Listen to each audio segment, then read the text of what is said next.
here is my blue version, is my blocked shawl, and then this one here is the one that we've just finished, and this has not been blocked. And you can see how open the stitches are on this one. I'm going to move the camera and put you directly overhead. So these stitches are lovely and open. You can see there's lots of open stitches. You can see the background that I've got down here. You can see these stitches are really open, but then if we move our other shawl up, these stitches are not as open. So when it's blocked, it really opens up the stitches like that. And then when it's not blocked, it still looks great, but I think when it's blocked, it opens up the stitches. When you wash it, or you soak it in a wool wash if you've got a woolen product. If not, you can soak it in conditioner, hair conditioner, and soak it with warm water for about half an hour, or overnight if you forget, like I always do. Doesn't matter. But soak it for at least half an hour. It can be really cheap hair conditioner too. It doesn't have to be expensive stuff. And then when you pin it, you use your blocking wires, it stretches out the stitches and it makes them open up like that, and it makes them look really, really pretty. And I'll just move this one aside and bring back the blue one. This blue one has a gorgeous edging on it, and this edging looks fantastic when it's blocked. This has been blocked. See how it's lovely and open? You can see all the stitches. It gives it great stitch definition when it's been blocked. It looks fantastic. I'll see if I can put in a photo of a shawl, the Jessica shawl, before I blocked it on the edging. You'd be shocked what this edging looks like before it's blocked. But definitely looks much better like that. I've also got some cotton versions that I've made, and you can see that the stitches have opened up here and they look fantastic. The edging looks great. And I'm going to show you the version that's not been blocked, and you can see the difference. Can you see the difference in that edging? You can really see the difference in the edging of this one. It's all ruffled and there's no points or anything at all. This one has not been blocked, where this one has, and the points here really stand out, and the stitches on the edging really stand out here. Whereas if you look at this one, it doesn't stand out as much. So I'm just going to flip these over so I can show you the crochet stitches just in the main section. This one has been blocked. You can see great stitch definition, and you can really tell that they're double crochets. Where this one, I'll just put my hand underneath that, it's kind of got this frilly lacy effect and the stitches are all bunched up. This one looks much better because it's been blocked. You can see if you just stretch it out like that, it really opens up the stitches. If I pull this version up, it'll go, because it's normally just like that, and then obviously when you block it, it really opens up those stitches. So I really would advise you to block any projects that you've got. You don't have to block everything, but there are some benefits to blocking, especially if it's a shawl or a scarf where you want to really open up those stitches to make that stitch stand out. You've worked really hard, and otherwise you've got this frilly edging that really shouldn't look like that, and it should look like that. So you can really tell the difference. So I hope that gives you some ideas on what blocking can do to your work.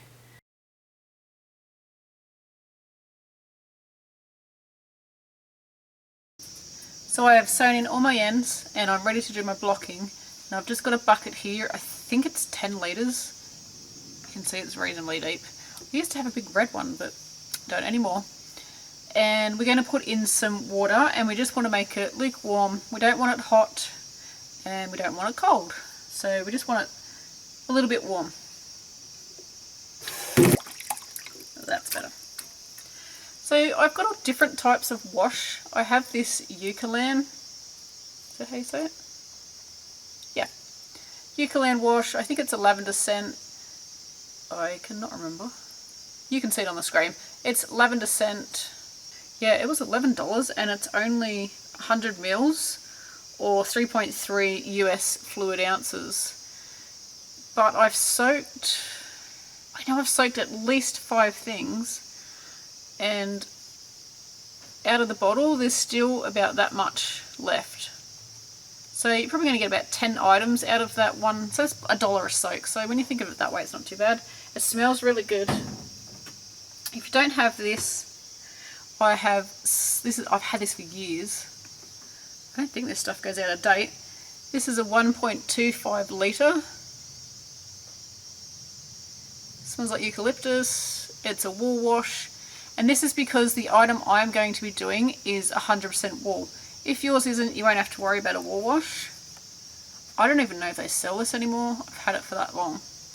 But I hate the smell of eucalyptus when it's in something like this. It's so strong. It stems back to when I worked in a supermarket and we had to clean something with eucalyptus oil, and ever since then I cannot stand the smell of it. So yeah, anyway. You can also use, if you're using acrylic, this will also work with wool, 100% wool. This is a 1 litre bottle of conditioner. I don't know what shop I bought this from for the Australians that are watching, but it's definitely a budget brand. Could be Woolworths, I have no idea. But anyway, it's just a cheap one. And I had it in the bathroom. I must have bought it once upon a time. Had it for ages. Again, you can use that. You're going to need a generous amount of that stuff, of the conditioner. You can use a more expensive hair conditioner if that's all you've got laying around. But yeah, both of those things will work. If you're using wool, it will need to be the wool wash, but you can use it on the use the conditioner on the wool as well. It's still a bit warm.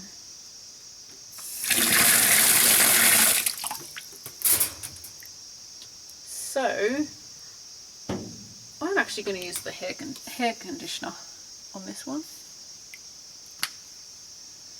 I'm just smelling it first to make sure it doesn't smell funny. No, I can handle that smell. You can see I'm going to put a generous amount in there.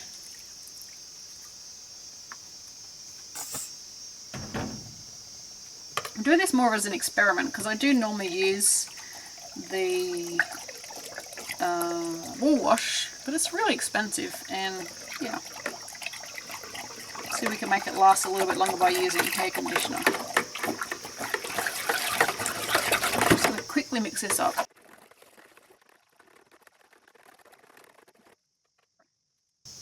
You could wash this, you wash your item first. You could use shampoo, or you could use a wool wash, but I'm not going to bother. I'm just going to put it in and I'm going to soak it. You can soak it for about 15 minutes. You want to at least do it for 15 minutes.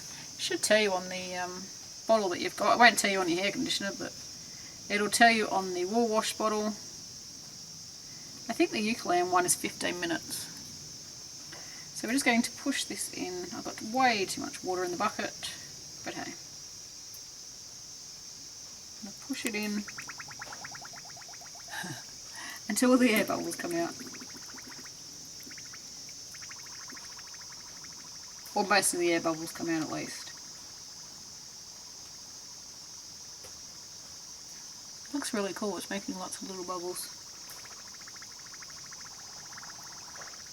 I'm going to give it a squeeze. Don't rub it together, don't make any friction. If you're using wool, it will felt if it's not machine treated. This is wool and it is machine treated. I'm not sure if I'm saying the right terminology there, but I know that it gets treated with something so that you can put it in the machine. So we'll just say machine treated. In the washing machine, that means. You may notice a couple of my ends are still hanging out, but I have sewn them in. I've just left them long and I will cut them off after it's blocked, because when you stretch it out, some of the end will go into the crochet. I learned that trick from Erin from Gimme Yarn 418 here on YouTube. That was her knitting tip that I've picked up. This already feels lovely. And you'll notice, I don't know if you can see on the camera, I can't find the end of the shawl. Here we go. You'll notice that it's opened up a lot compared to what it did when it was crocheted. I'll see if I can insert a photo.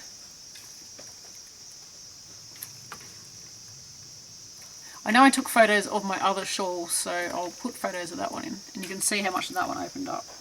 Alright, so that'll do. That actually feels lovely in there. It's like air conditioner, because it is. So I'm going to leave this to soak for at least 15 minutes. If you forget, like I normally do, and leave it overnight, it doesn't matter. You can leave it overnight.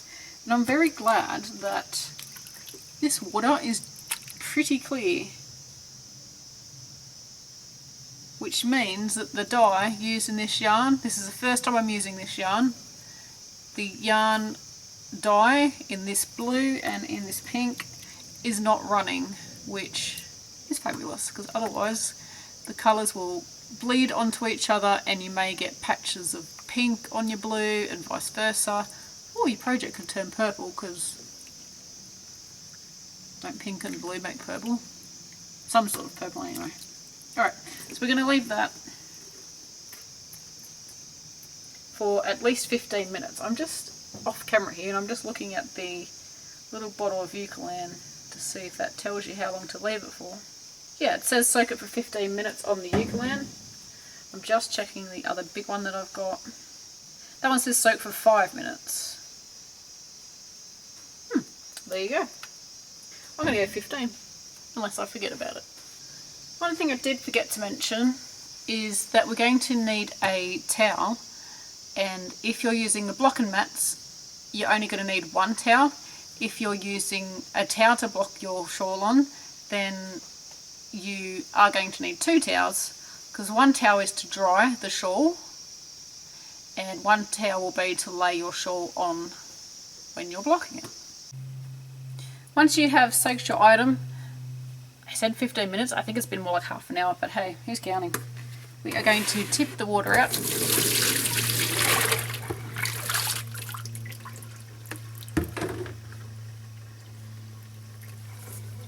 And we're going to let that drain off.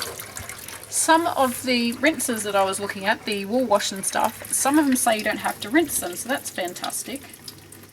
I'm just going to squeeze some of this water out. But this one, because I chose the hair conditioner, I am going to have to rinse it.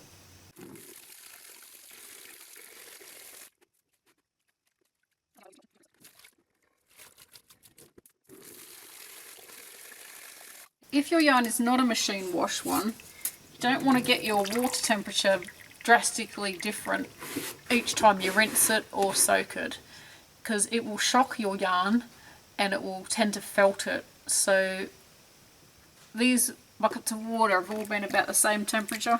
But if it was really hot and then you did a really cold one, it would shock it and yeah, it would have felt it. I'm just squeezing this, I'm not actually rubbing it together. Right, so that's that done.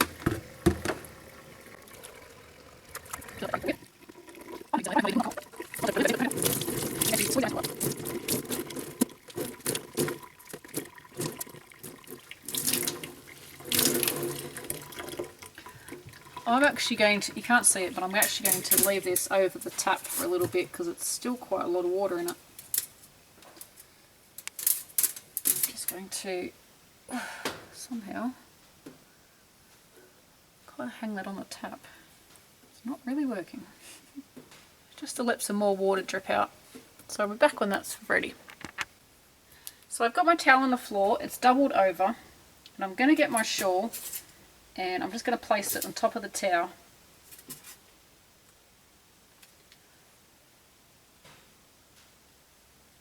And I'm going to place it down one end. I've got my, I don't know if I just said I've got my towel doubled over. I think I did. And then I'm just going to wrap it up like a sausage.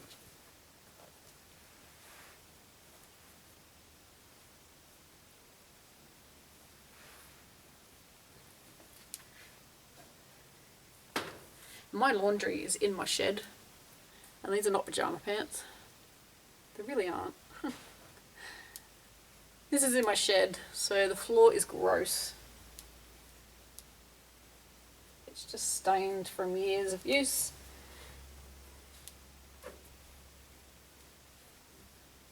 So this towel will be going in the wash after this one.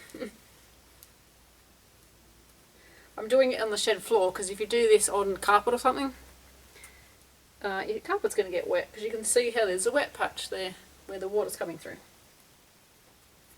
You could do this on the bathroom floor, that would also work. These actually aren't pyjamas, but every time I wear them, and I'm sure you're going to comment, people go, are you wearing your pyjamas? But they weren't in the pyjama section. I've got a blue pair as well.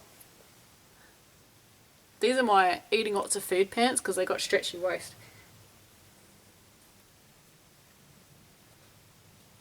Alright, so after you've done that, you can now lay it out to block it. These are blocking mats, and I would say that's about 40 centimetres that way, maybe 1.5 foot.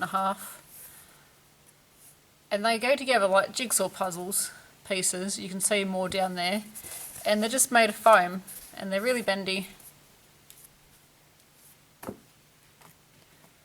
I am not in my pyjamas. You're going to need some rustless pins. This label was white, but it's discoloured really badly. Some rustless pins. These are wedding dress pins, and they are great. They're quite small, but they work well if you don't have blocking wires. And some of you may be asking, what on earth is a blocking wire?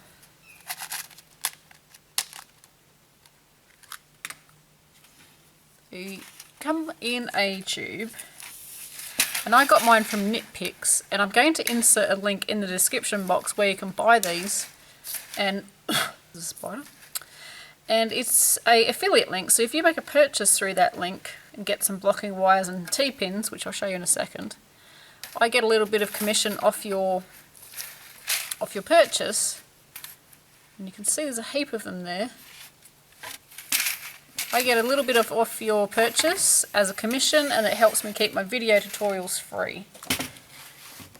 And I'm going to show you how long they are. You can see they are quite long. Let's say probably a metre. Very thin, very bendy, but quite sturdy. And we use these to block our projects like shawls, which is what we're going to show you. And you're also going to get some T-pins, and it says there for blocking lace garments, which is quite fine yarn, but I've used it on worsted weight yarn and they're perfectly fine. So this is what a T-pin looks like. A pin that looks like a T. It's very sharp on the end so that we can poke it into our foam mats, and there's 50 in a packet, and that's the little box that they come in. It's great, it just clips up together and you can store that really well. So I'm going to put my mats together, and then we're going to get on to the blocking part. And I'm not pregnant, it's a food baby.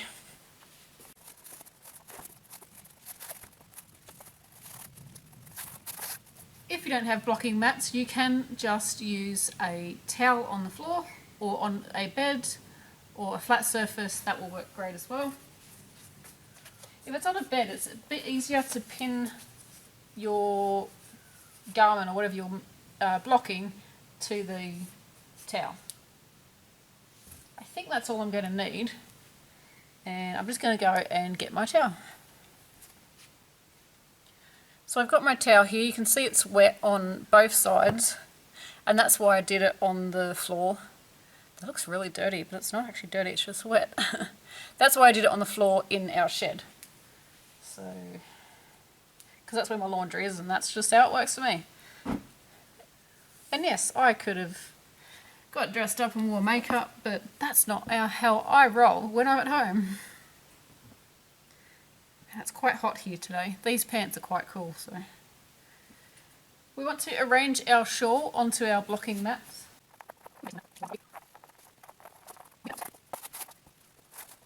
What we're going to do is we're going to grab our blocking wires. I'm just going to grab a handful out. I've actually took all of them out. Oh, and if you're going to buy these blocking wires, I think it comes with instructions, but you will need to wipe them down because they are coated in a little, like a manufacturing grease or something. It just helps.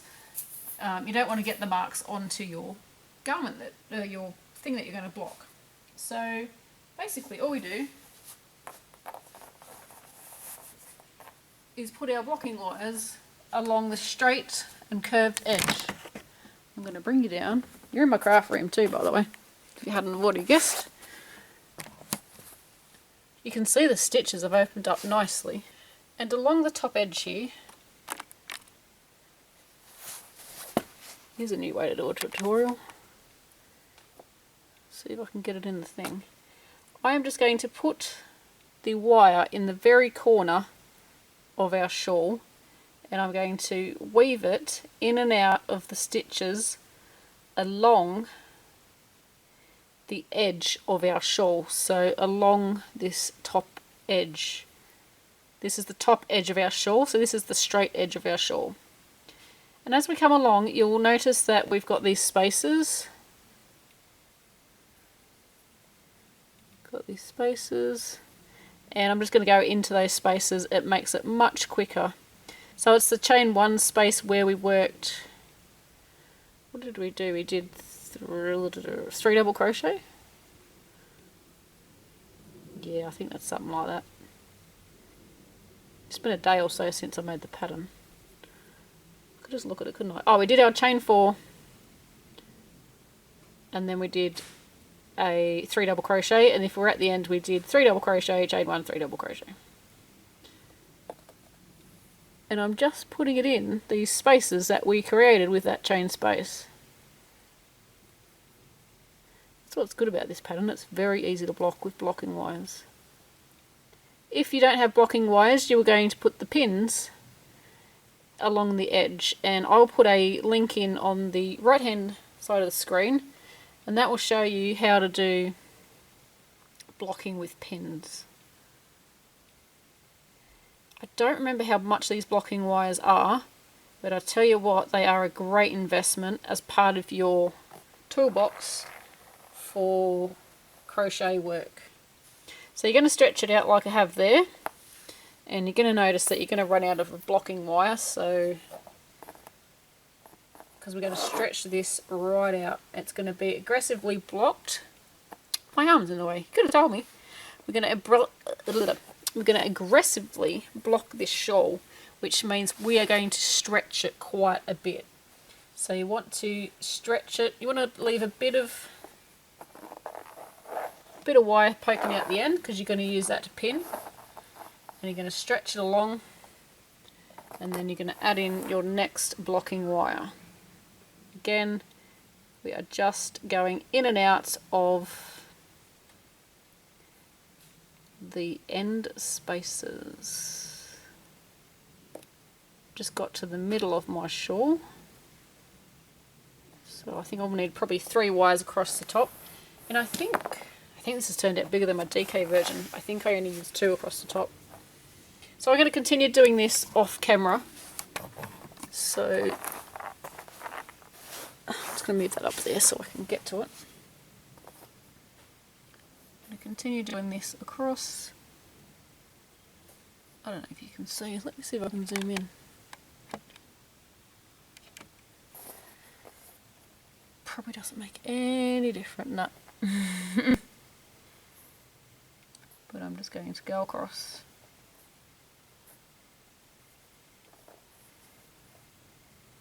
Can you see that? This is really hard. It's so much easier to sit in front of a camera. You see how that's weaved in and out of the spaces? So I'm going in from the front and then around the back, in the front, around the back. Again, you want to stretch it out. And I'm too close, so we'll zoom back out.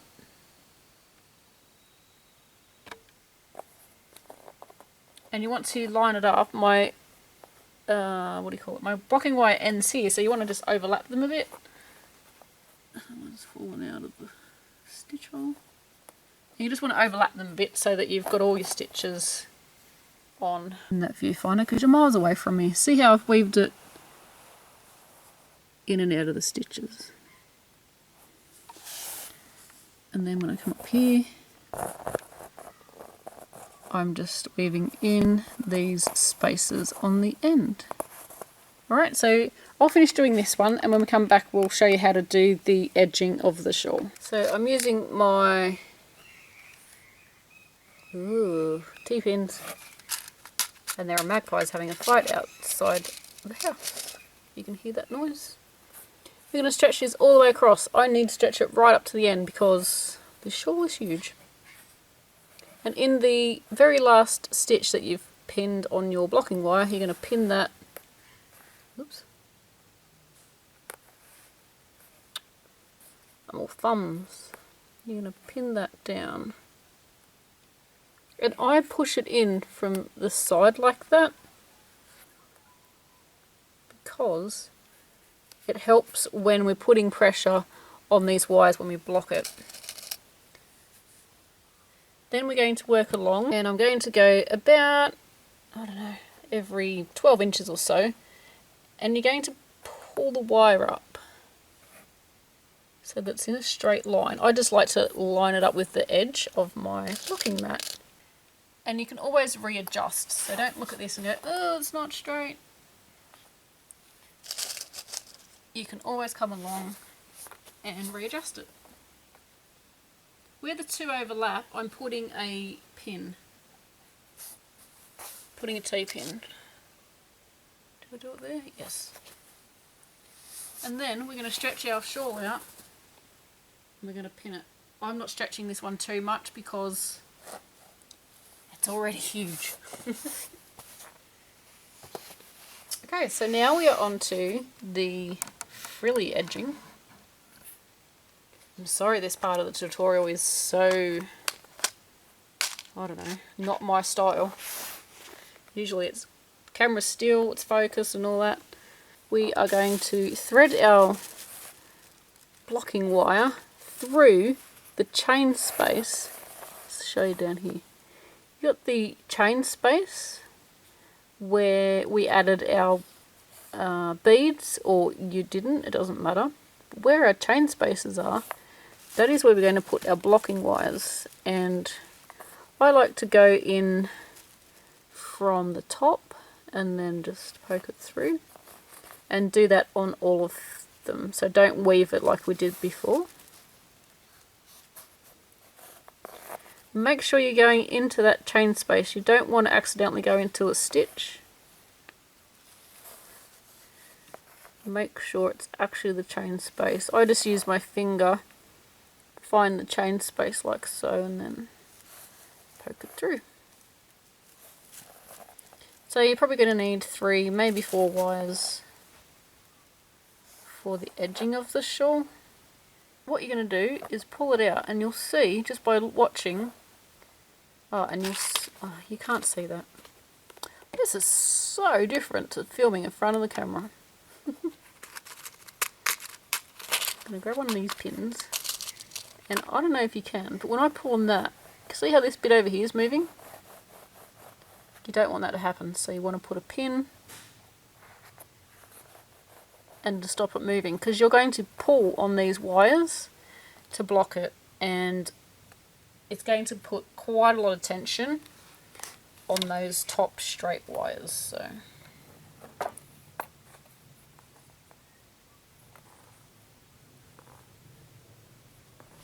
need about 7 cameras to get all the different angles that I'm showing you.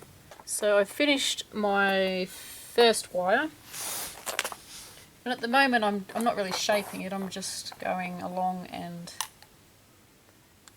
poking the wire through.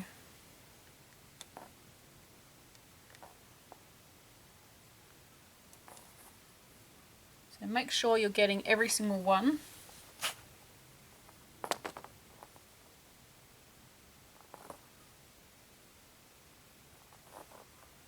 Because I did that on my last one, I threaded it all through, which I thought I'd got every one, and then when I went to pin it, I missed one.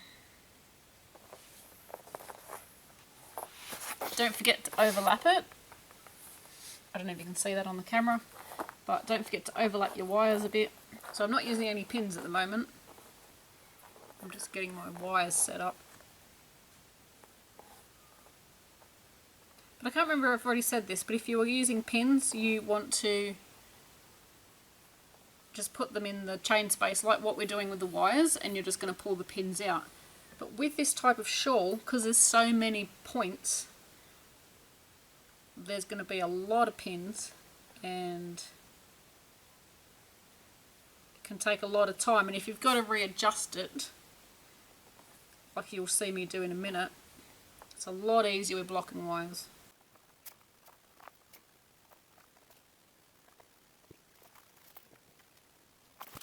We're going to get our blocking wires and we're going to pull on the shawl.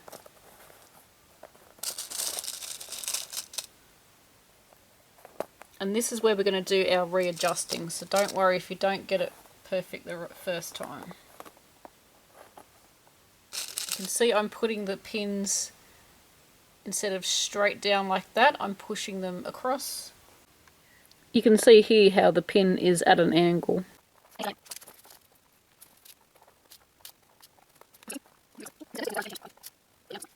So you want to stand up, you can't tell probably, but you want to stand up and look at it as a bird's eye view, and that will show you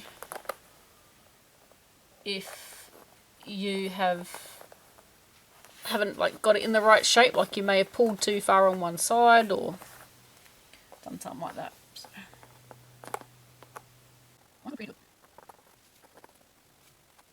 The more aggressively you block it, the better the edging is going to.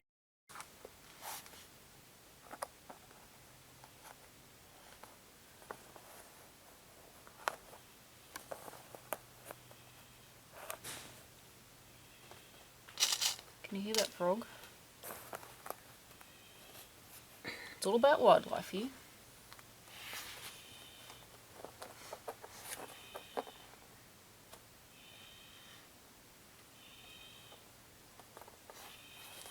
So I do have blocking wires left, so there's always plenty. Frog's making a noise now that we've decided to continue with videoing. And I'm going to see if I can get like a bird's eye view of it. That's a pretty good shape. You can see here it needs to be pulled out slightly, but I'll do that off camera. Looks awesome. So now all we need to do is leave this to dry.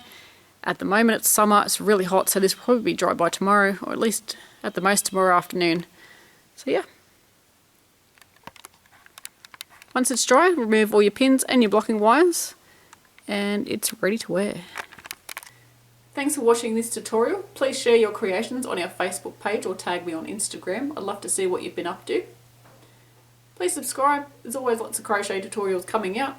Thanks for watching, and until next time, happy crochet.